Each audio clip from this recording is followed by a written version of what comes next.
কিরে, তোদের এর মধ্যেই ফুটবল খেলা হয়ে গেল? তোমাকে ছাড়া খেলতে ভালো লাগছিল না গো বাটুল্লা, তাই চলে এলাম। ও তাছাড়া ভাবলাম যে কি খেলা তো প্রতিদিনই আছে, কিন্তু আজ আমরা তোমার একটা গল্প শুনতে চাই।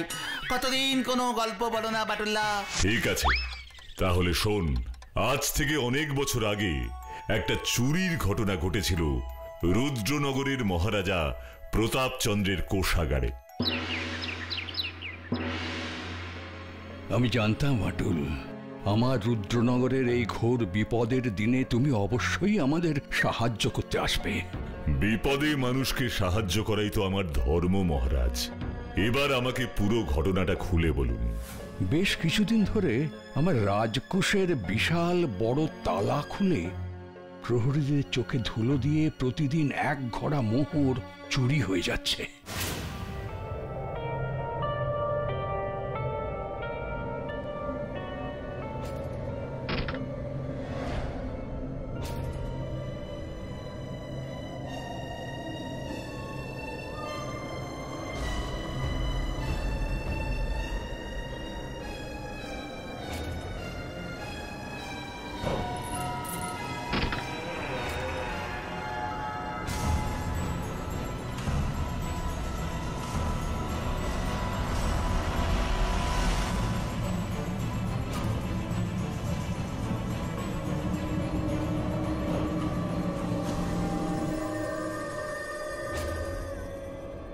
প্রহরীরা কোষাগারের বাইরে কড়া পাহারা দিচ্ছে, অথচ কেউ কিছুই দেখতে পাচ্ছে না।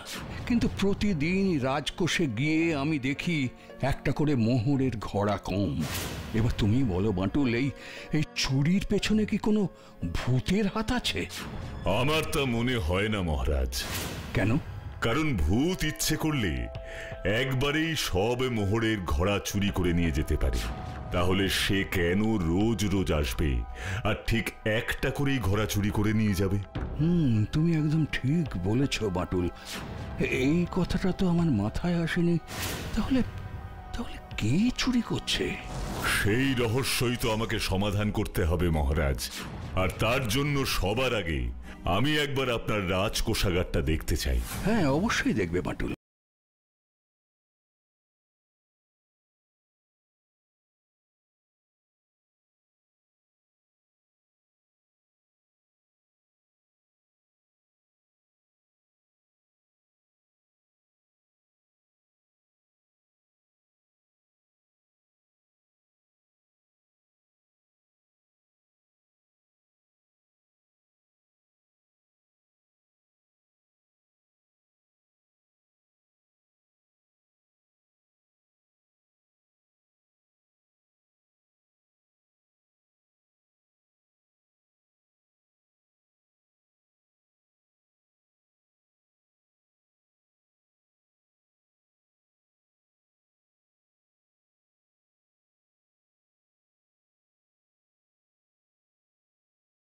এবার আমাকে এমন একটা কিছু করতে হবে যাতে চোর মোহরের ঘোড়া নিয়ে চুরি করে পালানোর সময় সেটা আমার চোখে পড়ে।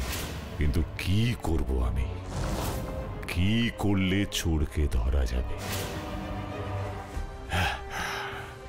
আইডিয়া! একটা ভালো বুদ্ধি মাথায় এসেছে। এবার দেখি চোর বাবাজি কি করে আমার চোখকে ফাঁকি দিয়ে পালায়। সবই তো দেখলে বাটুল, এবার বলো এই চোরকে কিভাবে ধরা যাবে? আপনি চিন্তা করবেন না মহারাজ, বাটুলের হাত থেকে কোনো চোরই আজ পর্যন্ত পালাতে পারেনি, আর পারবেও না। চোরকে আমি ধরবই। শুধু আপনার কাছে আমার একটা অনুরোধ আছে। অনুরোধ বলে আমাকে লজ্জা দিও না বাটুল, বলো তোমার কি বলার আছে? আজ রাতে আমি আপনার কোষাগার পাহারা দিতে চাই। তুমি আমার কোষাগার পাহারা দেবে? সে তো আমার পরম সৌভাগ্য বাটুল।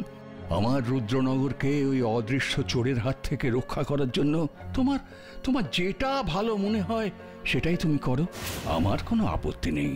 ধন্যবাদ মহারাজ। তার মানে সেই রাত্রেই তুমি চোরকে ধরে ফেললে? না, সেটা সম্ভব হয়নি। কেন সম্ভব হয়নি? কেন? কারণ সেই রাত্রিরে যা হলো তা আমার কল্পনাতেও ছিল না।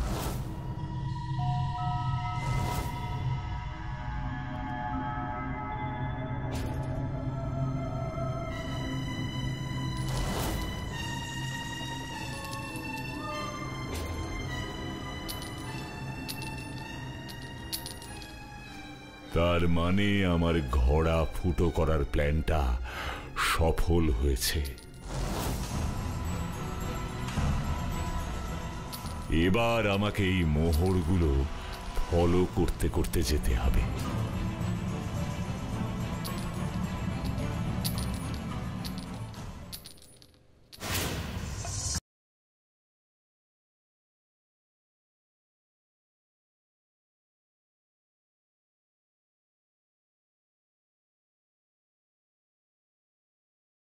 যদি মোহর নিয়ে কোথায় যাচ্ছে আমাকে জানতেই হবে।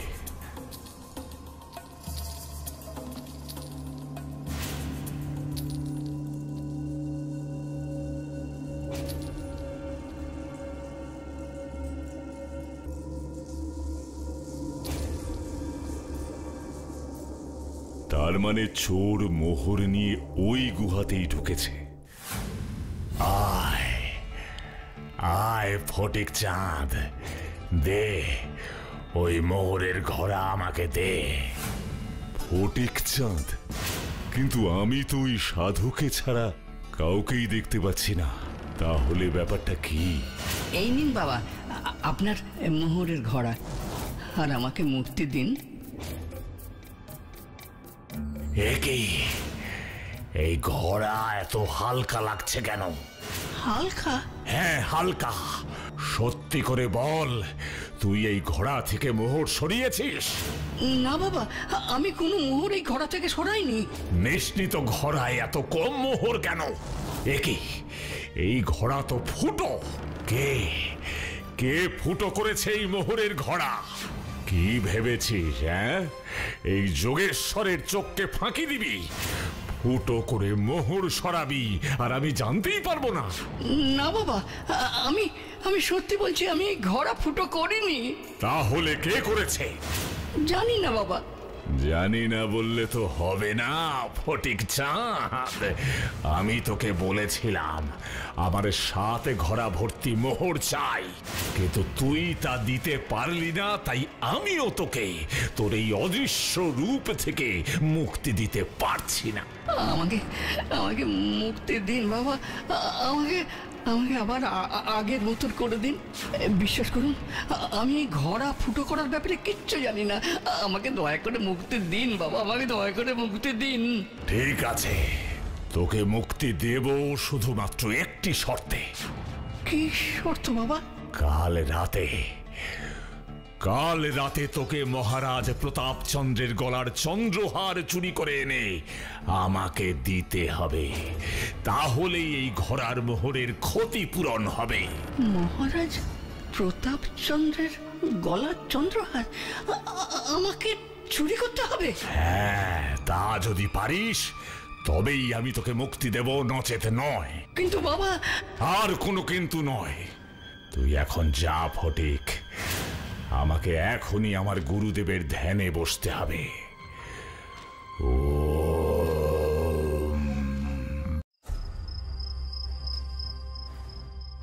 এখন যেভাবেই হোক আমাকে ফটিক চাঁদকে আটকে সবকিছু জানতে হবে। কে কে ফটিক চাঁদ জানতেই হবে আমাকে। হ্যাঁ, পেয়েছি।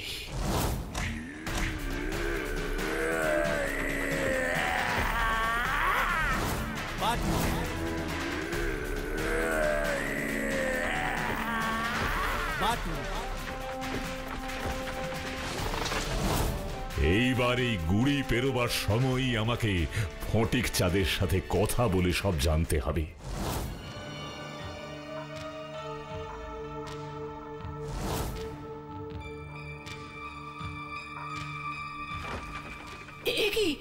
এখানে গাছের গুঁড়িটা এলো কেমন করে? ফটিক চাঁদ, কে আমার পথ এই গুঁড়ি ফেলে আটকেছিস? আমি বাটুল, তোমার বন্ধু। বাঁটুল, কিন্তু তুমি এখানে এলে কি করে? ঘোড়া থেকে পড়ে যাওয়া মোহরগুলো অনুসরণ করতে করতে। তার মানে তুমি ঘোড়াটা ফুটো করেছিলে আমাকে ধরার জন্য, না? হ্যাঁ।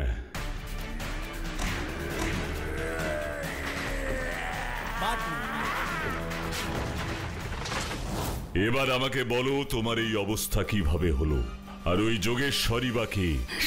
সব বলছি, কিন্তু তুমি আমাকে কথা দাও, সব শোনার পর আমার এই অবস্থা থেকে তুমি আমাকে মুক্ত করতে সাহায্য করবে। কথা দিচ্ছি। তাহলে শোনো, আমি ছিলাম রাজা প্রতাপচন্দ্রের গুপ্তচর। রাজ্যের সব গোপন খবর রাজাকে জানানোই আমার কাজ ছিল। তারপর একদিন এই গোপন খবরের সন্ধান করতে করতেই আমার সাথে এই সাধু যোগেশ্বরের দেখা হয়। কোথায় ওর সাথে তোমার দেখা হয়? এই জঙ্গলের ওই গুহায়। আমি গুহার সামনে দিয়ে যাওয়ার সময় ভেতর থেকে মন্ত্রপাঠের শব্দ শুনতে পাই।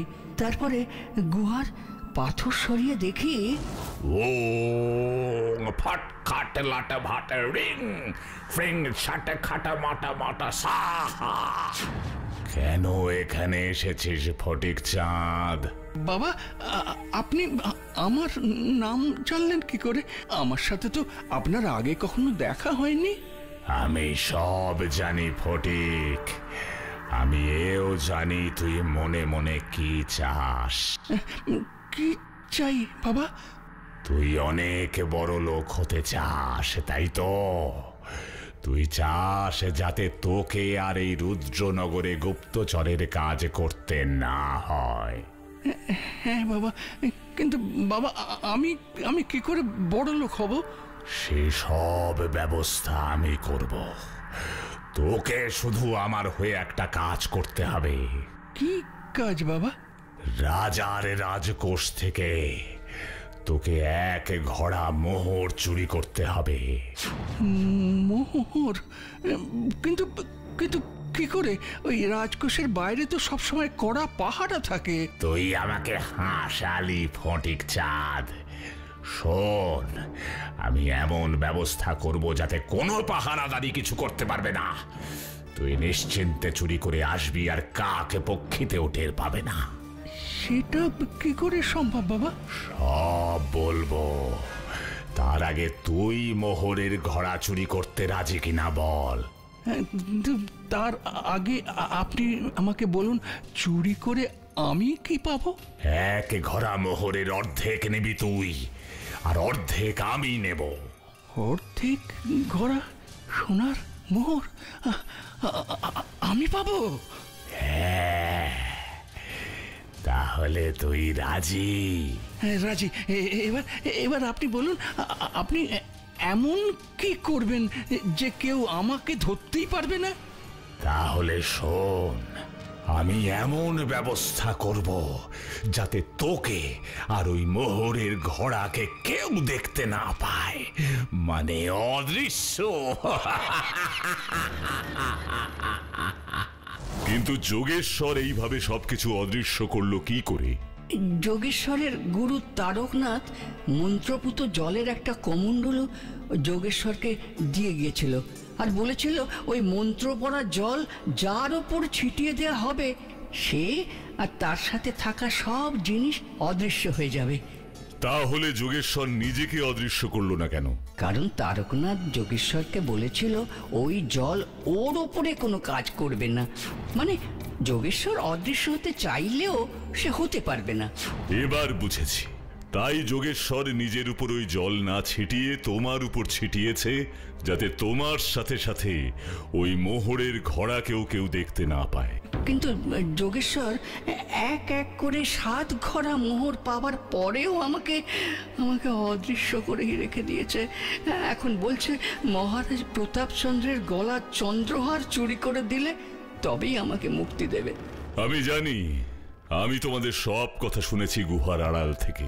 এখন তুমি আমাকে বাঁচাও বাঁটুল, আমাকে আবার আমার ওই স্বাভাবিক জীবনে ফিরিয়ে দাও। কিন্তু কিভাবে? আমি আবার আমার ওই পুরনো রূপ ফিরে পাবো যদি ওই কমণ্ডলুর জল কেউ আমার গায়ে ছিটিয়ে দেয়। কোথায় আছে সেই কমণ্ডলু তুমি জানো? হ্যাঁ হ্যাঁ, আমি জানি বাটুল। এই রুদ্রনগরের পিছনে একটা বিশাল নদী আছে, সেই নদীর ওপারেই আছে ওই লাল মাটির দ্বীপ, আর সেই দ্বীপের একটা গম্বুজের উপর রাখা আছে ওই মন্ত্রপুত জলের কমণ্ডলু, যেটা তোমাকে সূর্য ওঠার আগেই ওই গম্বুজ থেকে নামাতে হবে, তা না হলে ওই মন্ত্র পড়া জল আর কাজেই লাগবে না। জানো বাটুল, আমি না অনেক চেষ্টা করেছিলাম ওই কমণ্ডলী আনতে, কিন্তু পারিনি। ওই গম্বুজ এত উঁচু যে তাতে ওঠা আমার মতন সাধারণ মানুষের পক্ষে সম্ভব নয়। তুমি চিন্তা করো না ফটিক চাঁদ, পথ যত কঠিন আর ভয়ঙ্করই হোক না কেন, সব বাধাকে অতিক্রম করে আমি ওই কমণ্ডলু নিয়ে আসবই। এখন তুমি যাও, আর শোনো, কাল রাজ দরবারে আমাদের আবার দেখা হবে। রাজ দরবারে কেন? কারণ আমি চাই মহারাজ প্রতাপচন্দ্রের সামনেই তুমি তোমার পুরনো রূপে ফিরে এসে তাকে সব কথা খুলে বলো। কিন্তু কিন্তু তাতে যদি হিতে বিপরীত হয়, মানে মহারাজ যদি আমাকে শাস্তি দেন? সত্যি বলে সামান্য শাস্তি পাওয়া মিথ্যে বলে পালিয়ে বেড়ানোর চেয়ে অনেক ভালো ফটিক চাঁদ। হ্যাঁ, তুমি একদম ঠিক বলেছ বাটুল। তাহলে কালকেই আমাদের ওই রাজ দরবারে দেখা হবে। আর শোনো, ওই মহারাজের চন্দ্রহার নড়ছে দেখলেই তুমি বুঝবে যে আমি মহারাজের কাছেই আছি। ঠিক আছে বন্ধু। আরে বাস, তুমি কমণ্ডলু আনতে রাজি হয়ে গেলে? তারপর তারপর কি হলো মাতুল্লা? তারপর ফটিকের কথা মতো আমি সেই বিশাল নদী সাঁতরে লাল মাটির দ্বীপের দিকে এগিয়ে চললাম।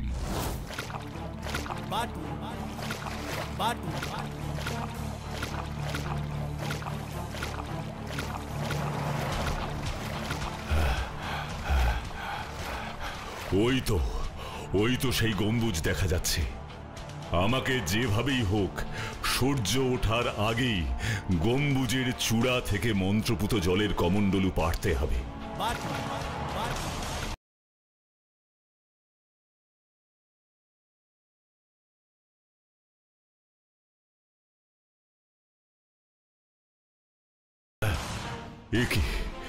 এই গম্বুজে ওঠার তো কোনো সিঁড়ি নেই, তার মানে আমাকে বেয়ে বেয়েই উঠতে হবে।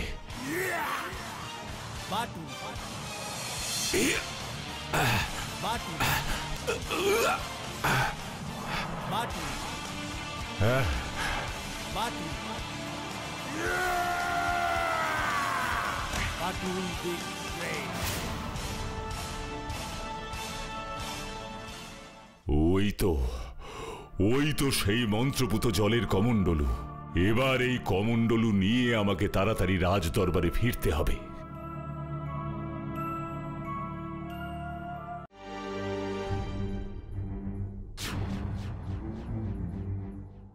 এ কি বাটুল, তোমার মাথায় ওটা কি?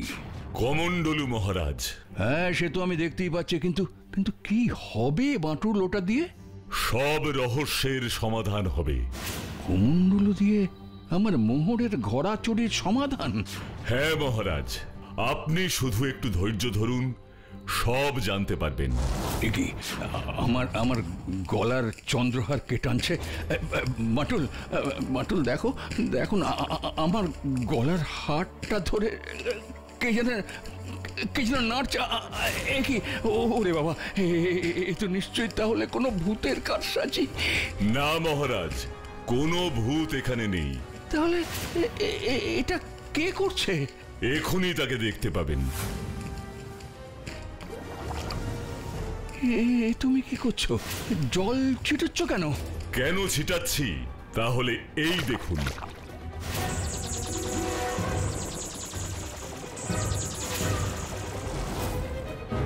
আমার গুপ্তচর ফটিক চাঁদ, তুমি? এসব কি হচ্ছে বাটুল? আমি তো কিছুই বুঝতে পারছি না। ফটিক চাঁদের মুখ থেকে পুরো ঘটনাটা শুনলেই আপনি সব বুঝতে পারবেন মহারাজ। ফটিক চাঁদ, তুমি নির্ভয়ে মহারাজকে সব বলো। তাহলে শুনুন মহারাজ।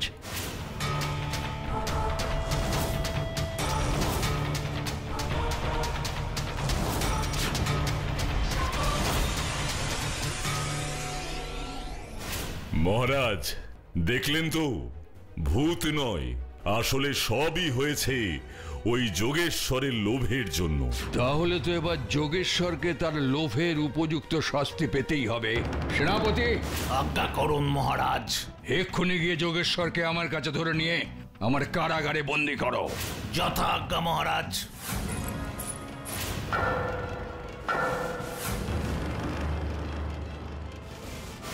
তোমার এই উপকার এই রুদ্রনগরের মানুষ কখনোই ভুলবে না বাটুল। এই নাও বাটুল, আমার তরফ থেকে তোমাকে দেয়া এই ছোট্ট উপহার। সত্যি বাটুল্লা, তোমার বুদ্ধি আর শক্তির কোনো জবাব নেই। You are really great বাটুল্লা।